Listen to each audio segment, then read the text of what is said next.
Hello and welcome back. I am the Ugly Duckling 1111.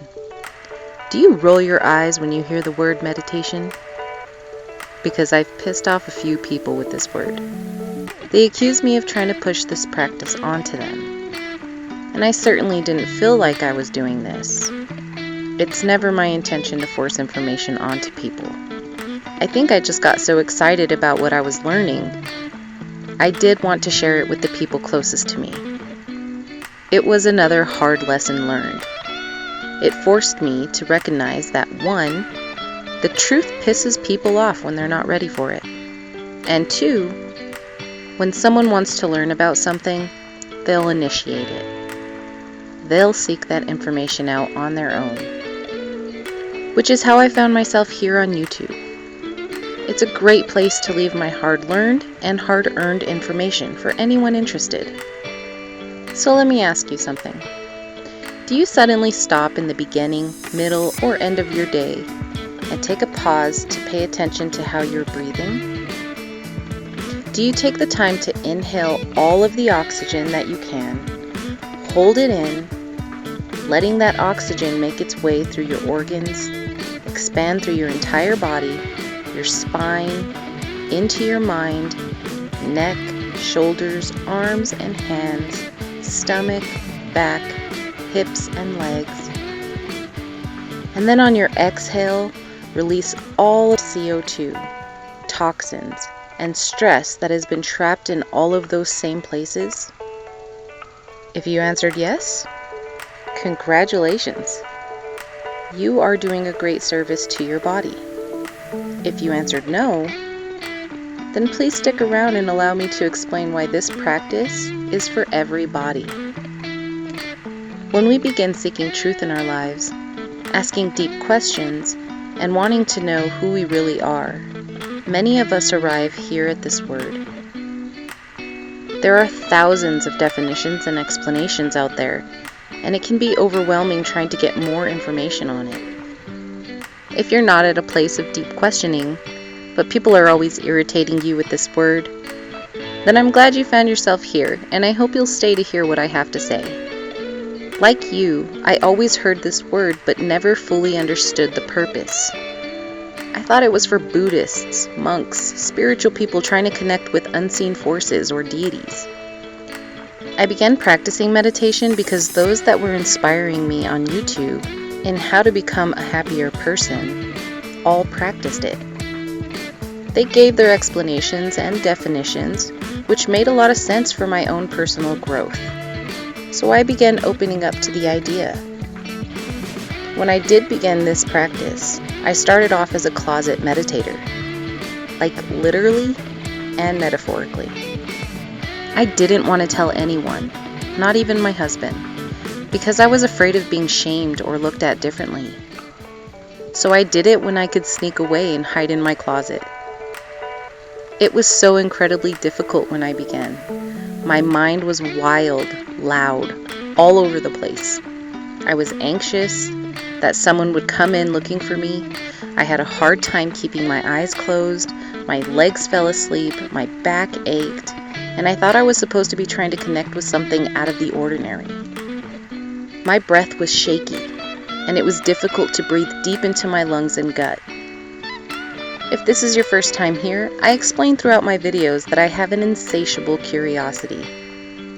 I heard some wild things about how far meditation could go. I was very curious to see for myself how far I could get. I wanted to obtain ultimate mind power to control my thoughts and body, manifest anything I wanted, and cure my astigmatism. Yep, that's why I started meditating. I couldn't share this with anyone. I was terrified of being ridiculed. Well, spoiler alert, I got fed up pretty quickly. I didn't cure my astigmatism with meditation. Or did I? And controlling my mind was so much harder than I expected. What I did get from this practice was an unexpected, life-changing experience that expanded my mind, heart, and body to another level. Even though it was very difficult to begin, like anything, the more we practice, the better we get. I learned that being honest with the people that love me is always best. I found the courage to come out of my closet, and my husband didn't ridicule me. He was actually really sweet and understanding. My parents and siblings didn't say anything good or bad, which coming from them is really good. And my kids started asking me to include them once in a while. I learned what positions I liked best. I learned that having a safe space to practice is essential.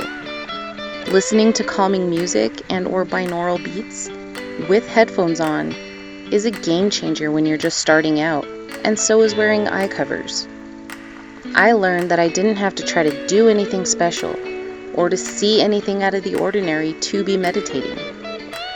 I gravitated towards guided meditations because when I tried to do it on my own, my mind would wander too much. The guided meditations gave me something to focus on and forced me to acknowledge all of the positive things in my life. I started off with 15-minute meditations, then moved to 30, and eventually settled comfortably between 45 and 60 minutes. Little by little, with slow progression, I learned these things. After about a year, I began to branch off on my own. I got comfortable with things I learned from several guided meditations, pieced them together along with my own inventions, and created my own unique way to meditate. And one day I realized that's what it's all about, isn't it? We start off needing our hand held, like a baby learning how to walk. But eventually, we learn to walk on our own, and we find our own unique and creative ways of expressing ourselves. All the tons of information out there can be viewed as hands for us to hold on to, until we feel comfortable and ready enough to let go. We are supposed to let go eventually. This goes for any practice: yoga, exercise, breath work, mudras, qigong. My mind began to get quieter. My body began to relax and cooperate more. My shaky inhalation deep into my lungs and gut became smoother and deeper than when I had started. I didn't require my headphones or eye covers to enter a deep, relaxed, calm state of mind anymore. And ultimately, I learned through action and experience the true reason for meditation. I recognized that I was more present in my life. I could actually catch myself before doing or saying things that I would regret later. I genuinely enjoyed being aware enough to think before reacting. I recognized that I was more patient and tolerant with my kids, my husband, and just people in general. I could focus better on the things I was doing without my mind wandering off into la la land so much. Because my mind was clearer, I could retain and recall more information. My allergies weren't affecting me as harshly as prior years. Before I started meditating, I couldn't remember what it felt like not to have a headache. Since I began meditating, I go days without one. These were all little rewards that I was receiving for taking the time to practice meditation. I definitely wanted more of these rewards, so I continued. My awareness expanded and internalized. Since it forced me to focus on all the positive things in my life, I slowly began to take notice of them as they were happening, rather than just recalling them during my practice. I began to see all of the positive things I do for myself, my family, and for others, and where I could improve for myself, my family, and for others. What I needed to do to stop the reoccurring patterns of disappointment in my life. I was thinking clearer now, calmer, with less anxiety. I had more patience with myself, again prompting me to go deeper. The more that I practiced quieting my mind and focusing on the gifts in my life, like clean water, fresh air, my home, my family, our health, the more I began to notice things about myself to be grateful for. Like my incredibly strong body that birthed 2 giants naturally, without an epidural. My beautiful mind that is so determined, it never gives up. And the inspiration I give to others just by being myself. For the first time in my life, I could see all the incredible things I do and have done. I never noticed them before. I only ever knew how to focus on the negative aspects of life, because that's what I learned from the people around me. For the first time in my life, I began to feel love for myself and my accomplishments. Prior to my meditation practice, I couldn't confidently pinpoint what all I needed to heal, because I couldn't recall much of my childhood, and I nearly blocked out my entire teenage and young adult years. But what I did know was that I had a lot of anger. As I continued, I began to recall the reasons for my anger and to recognize what was still contributing to it. Inspirational videos I was watching suggested I practice opening, balancing, and aligning my chakras with deep breathing and focus during meditation to heal deep-rooted traumas, and that me not remembering my past was a result of trauma. I had no idea how to do this, so again I turned to guided meditations to hold my hand. They were not kidding. The more I practiced opening and aligning my chakras, the more I began to heal. And let me be the one to make this very clear. Healing is not easy. I began with my root chakra, and I would get really ill for the following days, along with sadness, depressing thoughts and feelings, irritable and short-tempered towards my family. Since it was still early in my practice, I didn't associate any of these happenings with my meditation chakra balancing practice. I just thought I was getting sick. But being ill forced me to take a break from chakra healing every time I did one, especially after I did a lower chakra meditation. I had to learn to just sit in silence as much as possible during my meditations for 2 to 3 weeks at a time. No music, no intentions, just quiet. Once I felt better, I'd move on to the next chakra. And again, same thing. Really sad, depressed, days of crying, irritable. Sometimes I had cold symptoms, headaches, earaches, sore throats. Again, forcing me to take a break. Another week or 2 or 3, another chakra, and so on. I began to recognize a pattern. I was purging. It was working. Like the natural state of breathing, my body was doing what it needed to do to heal. And I was a hot mess. I quickly learned that if I had a busy schedule coming up, I better take a long break from chakra healing. It's a lot, and having to function in a society that could care less and have little to no understanding about healing internal wounds made it so much more difficult. Smile on the outside, don't let it show, and slowly die on the inside. That's how I felt. Only I wasn't dying on the inside. I was coming back to life, and it was painful, but a different kind of pain. It's not like a sharp stabbing pain that comes and goes. It's a constant, deep, subtle, slow pain that quietly creeps into every part of your life and body, so you barely notice a change in levels. But at the same time, I was being rewarded with a sudden awareness of all the beauty and miracles of life happening all around me, seeing everything from a higher perspective, a higher emotional intelligence, hearing so profoundly, seeing but not with my eyes, more of a realization, all of my senses enhanced, and I was fully aware and conscious of it all. My past slowly began getting clearer.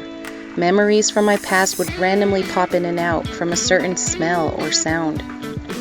Things I used to love doing as a child began coming back to me. I'd catch myself just doodling while thinking, and I hadn't done that since I was 17.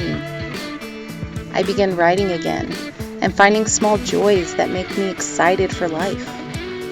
Before all of this, I couldn't remember the last time I felt real joy, real excitement for life. But to clarify, this didn't happen immediately, like in the movies or stories you might have heard. It was so subtle, much like the pain was. It was my consciousness, my new awareness that made it possible to recognize these subtle changes. It's difficult to get across in words or a short video. Nothing I read made this clear enough. Everyone made it sound like these things just show up all at once one day, and life is so magical and beautiful after it happens. And I want to make it clear, these are subtle changes, barely recognizable. It's the meditation practice that creates the awareness of it all. And because we're all human, we are not always aware, not always conscious. And the stress of surviving continues during it all. Deadlines, hating your job, dealing with family matters, sleepless nights, battling aches and pains, endless responsibilities still stealing your attention at all hours. It all continues. Only now, you can see or realize those things from a higher perspective. You begin to feel in control of where you let your mind drift during these difficult circumstances and how you react to situations. Like realizing that you replaying that argument you had with your partner, parent, kid, boss isn't changing anything or making you feel better. You get to choose to silence those thoughts.